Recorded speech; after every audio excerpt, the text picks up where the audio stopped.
মৃত ব্যক্তি মৃত্যুর পর সর্বপ্রথম যে আওয়াজটি শুনে তা হচ্ছে ইন্না লিল্লাহি ওয়া ইন্না ইলাইহি রাজিউন।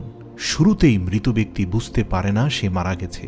সে মনে করে যে সে তার মৃত্যুর স্বপ্ন দেখছে। সে কাঁদছে, তাকে গোসল করানো হচ্ছে, নিজেকে কাঠ ছড়া করেছে, নিজেকে পরিষ্কার করানো হচ্ছে, গোসল করানো হচ্ছে, কবর নামানো হচ্ছে।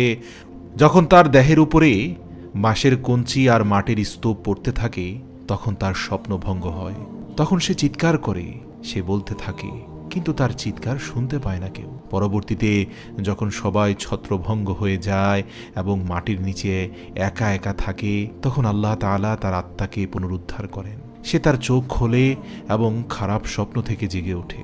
প্রথমে সে খুশি এবং কৃতজ্ঞ যে মহান প্রভু তাকে যা দেখিয়েছিলেন তা কেবলমাত্র একটি স্বপ্ন ছিল, আর কিছু না, এবং এখন সে ঘুম থেকে জেগে উঠেছে।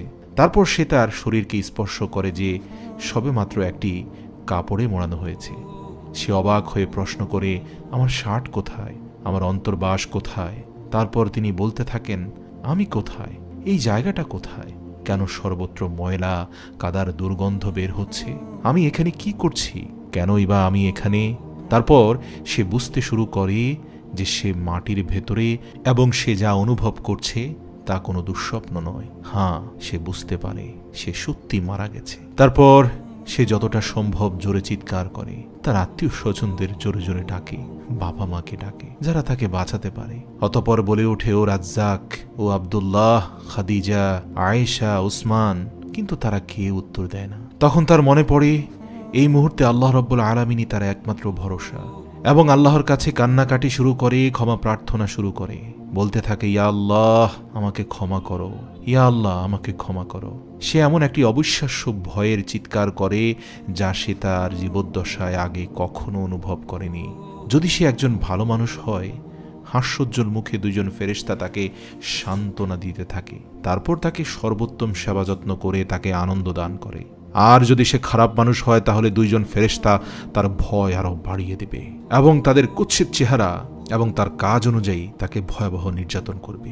ধীরে ধীরে নেমে আসবে কবরের আযাব, যে আযাব সম্পর্কে এক হাদিস থেকে জানা যায়, কাফের ও মুনাফিকদের যখন মুহাম্মদ সাল্লাল্লাহু আলাইহি ওয়াসাল্লামের ব্যাপারে বলা হবে যে ওই ব্যক্তি সম্পর্কে তুমি কি জানো, সে বলবে, আমি কিছুই জানি না, লোকজনের মুখ থেকে যা শুনেছি আমিও মাঝে মাঝে তাই বলতাম।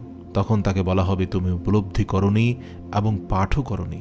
এরপর তাকে লোহার হাতুড়ি দিয়ে পেটানো হয়। তখন সে বিকট শব্দে চিৎকার করে, যা মানব দানব ছাড়া আশপাশের সকল প্রাণী শুনতে পাবে। বুখারী শরীফ হাদিস নং 1338।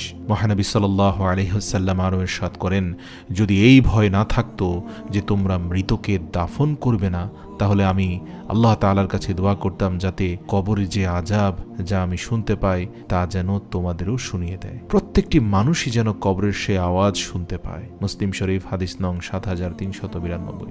মহানবী সাল্লাল্লাহু আলাইহি ওয়াসাল্লাম প্রায় দোয়া করতেন, হে আল্লাহ, আমি তোমার কাছে কবরের আযাব থেকে আশ্রয় চাই, যার অতীত ভবিষ্যতের সকল গুনাহ মাফ। তিনি যদি এইভাবে আশ্রয় চেয়ে থাকেন তো আমরা তো গুনার সাগরে হাবুডুবু খাচ্ছি। হে আল্লাহ, আমার গুনাহ এবং আমার মা বাবা, স্ত্রী, সন্তান এবং আমার সমস্ত পরিবারের এবং বন্ধু বান্ধবদের গুনাহ মাফ করে দিই। আমার জীবন কেড়ে নেবেন না যতক্ষণ না পর্যন্ত আমি পরিপূর্ণ মুসলিম হয়ে যাই এবং আপনার সাথে দেখা করার জন্য যথাযথ প্রস্তুতি গ্রহণ করি। আল্লাহুম্মা আমিন। ইয়া মুকাল্লিবাল কুলুব সাব্বিত কলবি আলা দীনিকা।